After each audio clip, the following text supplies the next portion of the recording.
یہ قرآن ایک بابرکت کتاب ہے جسے ہم نے آپ صلی اللہ علیہ وسلم پر نازل کیا تاکہ لوگ اس پہ غور اور فکر کریں اور تاکہ اہل فہم اس سے نصیحت حاصل کریں۔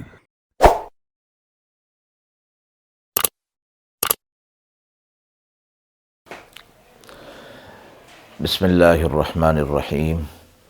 السلام علیکم ورحمۃ اللہ وبرکاتہ۔ ناظرین کرام، درس قرآن مجید کے آج کے اس پروگرام میں ہم سورۃ الانفال کی آیت نمبر 29 تا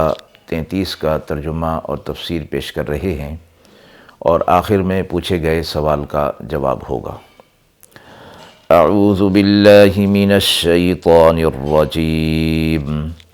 بسم اللہ الرحمن الرحیم۔ یا ایہا الذین آمنوا ان تتقوا اللہ یجعل لکم فرقانا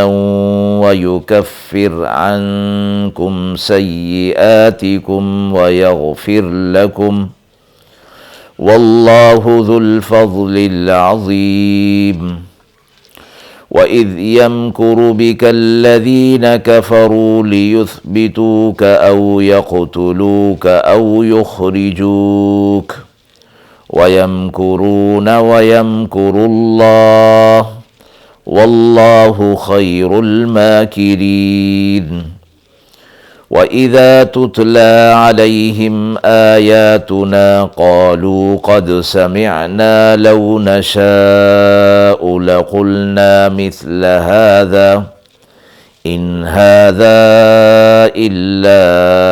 أَسَاطِيرُ الْأَوَّلِينَ۔ وَإِذْ قَالُوا اللَّهُمَّ إِنْ كَانَ هَذَا هُوَ الْحَقَّ من عندك فأمطر علينا حجارة من السماء أو ائتنا بعذاب أليم۔ وما كان الله ليعذبهم وأنت فيهم وما كان الله معذبهم وهم يستغفرون۔ آیت مبارکہ کا ترجمہ ملاحظہ فرمائیں۔ اے ایمان والو، اگر تم تقوی اختیار کرو گے تو اللہ تمہیں فرقان عطا فرمائے گا اور تم سے تمہارے گناہ دور کر دے گا اور تمہاری بخشش کر دے گا، اور اللہ عظیم فضل والا ہے۔ اور جب یہ مکر کر رہے تھے کافر آپ کے لیے کہ قید کر دیں یا مار ڈالیں یا نکال دیں، اور وہ بھی تدبیر کر رہے تھے اور اللہ بھی تدبیر کر رہا تھا، اور اللہ کی تدبیر سب سے بہترین ہے۔ اور جب کوئی پڑھے ان پر ہماری آیتیں تو کہتے کہ ہم سن چکے، اگر ہم چاہیں تو ہم بھی کہہ لیں ایسا ہی، یہ کچھ بھی نہیں مگر یہ کہ اگلوں کے احوال ہیں۔ اور جب وہ کہنے لگے کہ اے اللہ، اگر یہی دین حق ہے تیری طرف سے تو ہم پر آسمان سے پتھر برسا، یا لا ہم پر کوئی اور دردناک عذاب، اور اللہ ہرگز عذاب نہ کرتا ان پر جب تک آپ ان میں ہیں، اور اللہ ہرگز عذاب نہ کرے گا اس لیے کہ وہ استغفار کرتے رہتے ہیں۔ مذکورہ آیات سے پہلے آیت میں یہ ذکر فرمایا گیا تھا کہ مال اور اولاد اللہ کی طرف سے ایک امتحان اور آزمائش ہے، اور اللہ رب العزت نے ان دونوں میں جو حقوق مقرر فرمائے ہیں اگر وہ پورے کیے جائیں تو اللہ کے ہاں ایسے لوگوں کے لیے بہت بڑا اجر ہے۔ تلاوت کردہ آیات کے اندر اہل ایمان کو پہلی آیت میں مخاطب کیا گیا کہ وہ اگر تقوی اختیار کریں، اور تقوی سے مراد یہ ہے کہ اللہ رب العزت کا خوف دل کے اندر، اللہ کی ناراضگی کا خوف، اور جو اللہ رب العزت کی طرف سے احکامات دیے گئے ہیں ان کو پورا کیا جانا، اس کو تقوی کہا جاتا ہے۔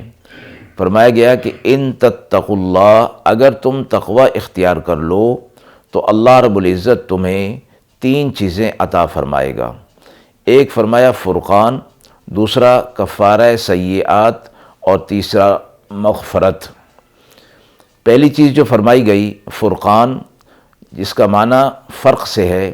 یعنی حق اور باطل کے درمیان فرق کرنے کا ملکہ عطا فرمایا جائے گا، یعنی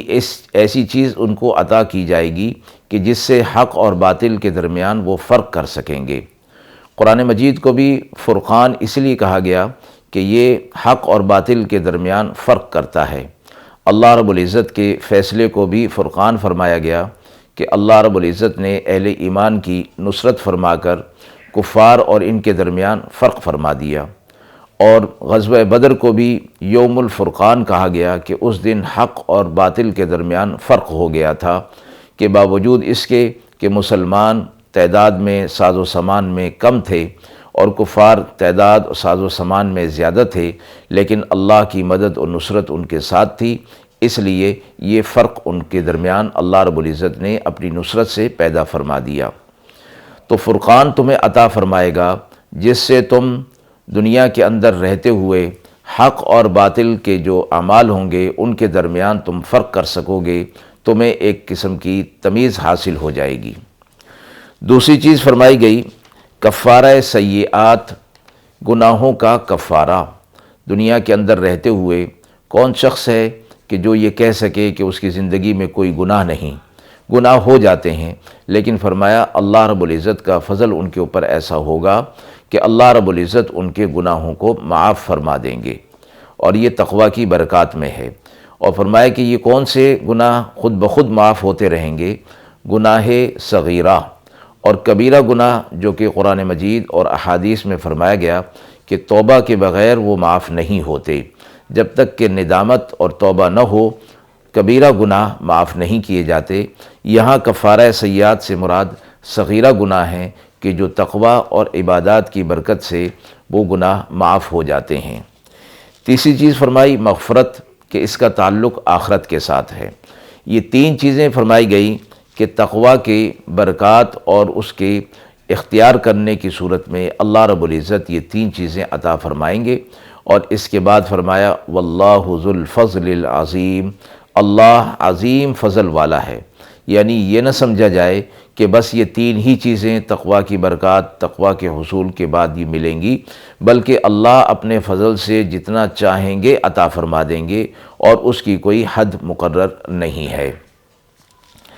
اس سے اگلی آیت میں یہ فرمایا گیا آپ صلی اللہ علیہ وسلم کے لیے، آپ صلی اللہ علیہ وسلم پر ایک خاص انعام اور احسان کا ذکر ہے کہ آپ صلی اللہ علیہ وسلم کے لیے کفار یہ چاہ رہے تھے کہ آپ صلی اللہ علیہ وسلم پر ایمان لانے والے، آپ کے ساتھ ہونے والے اہل ایمان صحابہ اکرام بڑھتے جا رہے ہیں اور ان کی قوت بڑھتی جا رہی ہے۔ تو ایسا کوئی کام ہونا چاہیے کہ جس سے یہ معاملہ رک جائے۔ تو انہوں نے آپ صلی اللہ علیہ وسلم کے خلاف مشورہ کرنے کے لیے مکہ کے جو رئیس بڑے حضرات تھے وہ جمع ہوئے، اور قصی بن کلاب کا مکان تھا، اس کو دار الندوہ کہا گیا۔ وہاں بیٹھ کر یہ لوگ قومی مسائل پر مشورے کیا کرتے تھے، اور اس مکان کو انہوں نے اسی کام کے لیے مختص کر لیا تھا۔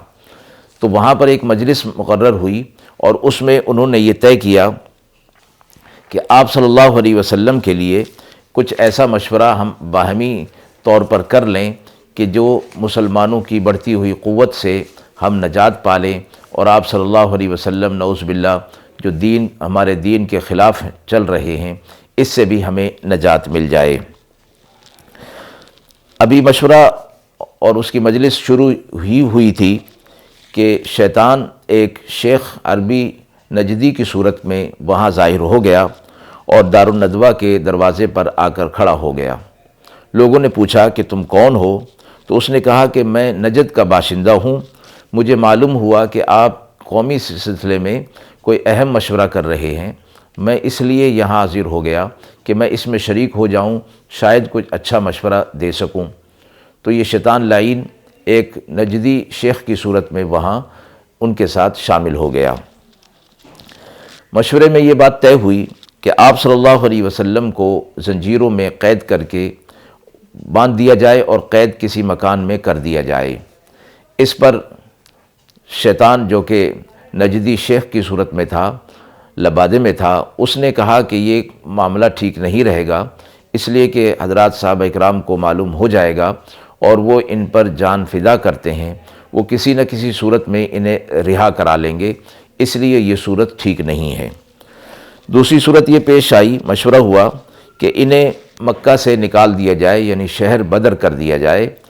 تو پھر ہمارا شہر ان کے فساد سے نعوذ باللہ امن پا جائے گا اور ہم ان سے لڑنے بھڑنے سے بھی محفوظ رہیں گے۔ اس پر بھی اس شیخ نجدی نے یعنی شیطان نے ان کو مشورہ دیا کہ یہ معاملہ بھی ٹھیک نہیں ہے، اس لیے کہ جب یہ دور چلے جائیں گے تو ان کے ساتھی ان کے ساتھ ملتے جائیں گے، اور تم دیکھتے ہو کہ آپ صلی اللہ علیہ وسلم جو ہے وہ کتنے شیریں کلام ہیں کہ لوگ ان کا کلام سن کر ان کے قریب ہو جاتے ہیں۔ اس طرح وہ جب شہر سے دور ہو جائیں گے تو لوگ ان کے ساتھ مل کر ان کی قوت کو بڑھا دیں گے، اور پھر ہو سکتا ہے کہ وہ ہم پر حملہ کر دیں اور پھر ہم ان سے شکست کھا جائیں، لہٰذا یہ صورت بھی ٹھیک نہیں ہے۔ ابو جہل جو خاموش تھا، اس نے یہ کہا کہ جو کرنے کا کام ہے وہ میں اب بتاتا ہوں، وہ یہ کہ ہم عرب کے تمام قبیلوں سے ایک ایک نوجوان لے لیتے ہیں اور انہیں تلواریں دے کر اس بات پر تیار کرتے ہیں کہ نعوذ باللہ ثم نعوذ باللہ آپ صلی اللہ علیہ وسلم کو قتل کر دیا جائے۔ اور رہی یہ بات کہ پھر اس کے بعد خون بہا کی بات ہوگی، تو چونکہ کسی ایک نے قتل نہیں کیا ہوگا اس لیے خون بہا تو ہو نہیں سکتا،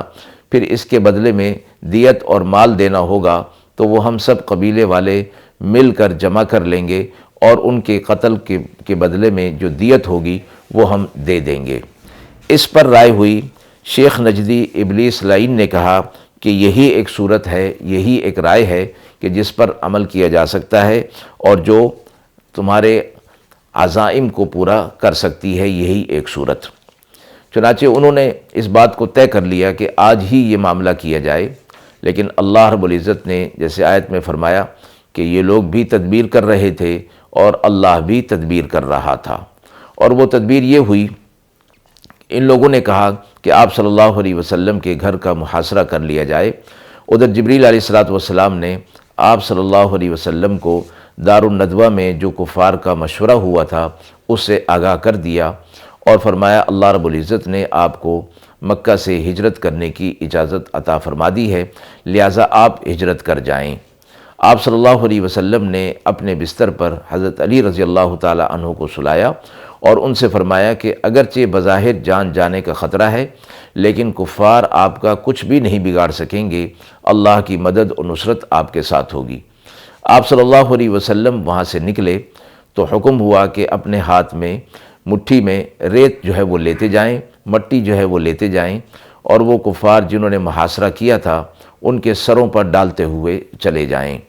آپ صلی اللہ علیہ وسلم نے ایسا ہی کیا، اور وہ لوگ آپ صلی اللہ علیہ وسلم کو دیکھ نہ پائے، اللہ رب العزت نے ان کی آنکھوں پر پردے ڈال دیے۔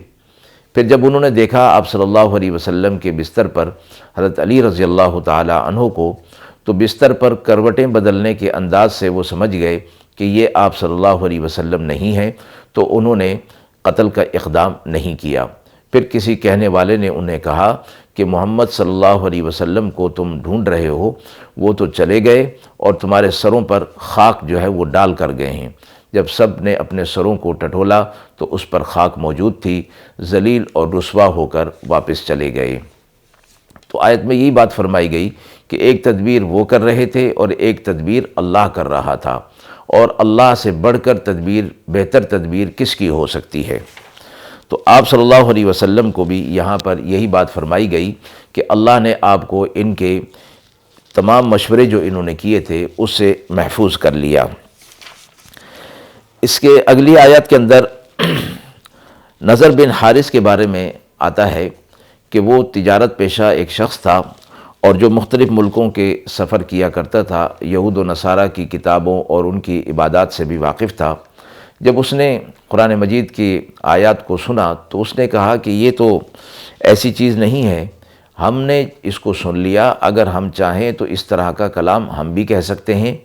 اور یہ کیا ہے؟ اس میں اگلے لوگوں کے حالات اور واقعات بیان کیے گئے ہیں۔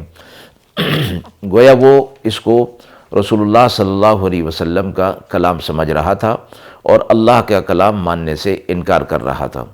حضرات صحابہ اکرام نے اسے بتایا کہ یہ بات نہیں ہے، یہ اللہ کا کلام ہے۔ تو پھر اس نے کہا کہ اگر یہ کلام اللہ کا ہے، یہ حق ہے، اگر تیری طرف سے اللہ، تو ہم پر آسمان سے پتھر برسا یا کوئی اور دردناک عذاب ہمارے اوپر نازل کر دے۔ گویا اس کا یہ دعا کرنا اپنے یقین کے طور پر تھا کہ یہ کلام اللہ کا کلام نہیں ہے، اور نہ آسمان سے پتھر برسیں گے اور نہ ہم پر کوئی عذاب آئے گا۔ اس طرح کی بات اس نے کر دی۔ اس کا جواب دیا گیا۔ آیت کا اگلا حصہ 2 مرتبہ نازل ہوا۔ پہلا حصہ جس میں فرمایا وَمَا كَانَ اللَّهُ لِيُعَذِّبَهُمْ وَأَنْتَ فِيهِمْ، اللہ انہیں عذاب نہیں دے گا کہ آپ صلی اللہ علیہ وسلم ان کے درمیان موجود ہیں۔ اور یہ تو اللہ رب العزت کا طریقہ رہا ہے کہ حضرات انبیاء علیہ السلام کی اقوام کہ جو ان کی نافرمانی کرتے ہیں اور حق کی بات کو قبول نہیں کرتے، ان پر جب عذاب کی صورت آتی ہے تو حضرات انبیاء علیہ السلام کو وہاں سے نکلنے کا حکم دے دیا جاتا ہے۔ تو آپ صلی اللہ علیہ وسلم ان کے درمیان موجود تھے، اس لیے فرمایا کہ ایک تو عذاب کا معنی، عذاب میں رکاوٹ آپ صلی اللہ علیہ وسلم کی ذات گرامی ہیں۔ آیت کا اگلا حصہ اس وقت نازل ہوا جب آپ صلی اللہ علیہ وسلم پہلے تو مکہ میں موجود تھے، پھر اس کے بعد آپ صلی اللہ علیہ وسلم ہجرت کر گئے، تو آیت کا دوسرا حصہ نازل ہوا کہ وَمَا كَانَ اللَّهُ مُعَذِّبَهُمْ وَهُمْ يَسْتَغْفِرُونَ۔ اب آپ صلی اللہ علیہ وسلم تو مکہ میں نہیں رہے، پہلے تو مکہ میں تھے، اس وجہ سے اللہ کا عذاب نہیں آ رہا تھا۔ اب مکہ میں وہ موجود نہیں ہیں، لیکن اب وہ لوگ، ان لوگوں کی وجہ سے عذاب نہیں آ رہا جو استغفار کرتے ہیں۔ استغفار یہ کرنے والے کون لوگ تھے؟ فرمایا کہ وہ حضرات صحابہ اکرام جو کمزور ہونے کی وجہ سے، ضعیف ہونے کی وجہ سے یا قوت نہ ہونے کی وجہ سے ہجرت نہیں کر سکے تھے، تو وہ اللہ کے حضور میں استغفار کرتے رہتے تھے، تو اس استغفار کی وجہ سے بھی اللہ رب العزت ان پر عذاب نازل نہیں فرما رہے تھے۔ اس سے اگلی آیت میں فرمایا وَمَا لَهُمْ أَلَّا يُعَذِّبَهُمُ اللَّهُ، اب ان پر اللہ کا عذاب کیوں نہ آئے کہ یہ لوگوں کو مسجد حرام سے روکتے ہیں، مسجد حرام میں جانے سے یہ لوگ روکتے ہیں، جبکہ ایسی بات مسجد حرام میں جانے سے روکنے کی نہیں ہونی چاہیے، اس لیے کہ اللہ کا گھر اور اس میں رکاوٹ کوئی معنی نہیں رکھتی، اور یہ لوگ اس کے متولی بنے ہوئے ہیں اور یہ سمجھتے ہیں کہ ہم جس کو چاہیں گے اس میں داخل ہونے کی اجازت دیں گے اور جس کو چاہیں گے داخل ہونے کی اجازت نہیں دیں گے۔ اہل مکہ کے کام اور افعال تو ایسے تھے کہ ان پر پتھر برسائے جائیں اور ان پر عذاب جو ہے وہ نازل کیا جائے، لیکن فرمایا کہ یہ 2 چیزیں تھیں جس کی وجہ سے اللہ کا عذاب ان پر نہیں آ رہا تھا، ایک آپ صلی اللہ علیہ وسلم کا موجود ہونا اور دوسرا مسلمانوں کا استغفار کرنا۔ آیت کے حوالے سے سوال پوچھا گیا ہے، کیا کفار کا استغفار کرنا ان کو فائدہ دے سکتا ہے؟ یہ فرمایا گیا کہ استغفار کا تعلق تو اپنے گناہوں کی معافی کے ساتھ ہے، اور اللہ کے حضور میں اپنے گناہ معاف کرانا تو دراصل اہل ایمان کا شیوہ ہے۔ کفار کہ جنہوں نے اسلام قبول ہی نہیں کیا، ان کے گناہوں کی معافی کا تو کوئی سوال نہیں ہے، نہ دنیا میں نہ آخرت میں۔ البتہ اہل مکہ کا استغفار کرنا اس حوالے سے تھا کہ یہ لوگ مشرک اور کافر ہونے کے باوجود جب یہ طواف کیا کرتے تھے تو غفرانہ کا کہا کرتے تھے کہ اللہ ہماری مغفرت کر دے، تو ہمیں معاف کر دے، تو ہماری بخشش کر دے، یہ دعا کیا کرتے تھے۔ تو فرمایا گیا کہ یہ استغفار کرنا شرک کے ساتھ اگرچہ ان کو نفع آخرت میں نہیں دے گا، لیکن دنیا کے اندر ان کو نفع مل گیا کہ اللہ کی طرف سے ان پر عذاب نازل نہیں ہوا۔ مفسرین نے یہ فرمایا ہے کہ کفار اور مشرکین کے وہ نیک اور اچھے کام جو بظاہر دنیا کے حوالے سے ہیں، جو وہ کرتے ہیں، تو ان کا صلہ انہیں دنیا کے اندر ہی دے دیا جاتا ہے اور آخرت میں ان کو کوئی اجر نہیں ہوگا، بخلاف مسلمان کے کہ جو دنیا کے اندر عمل کرتا ہے اس کا اجر دنیا میں بھی دیا جاتا ہے اور آخرت میں بھی دیا جائے گا۔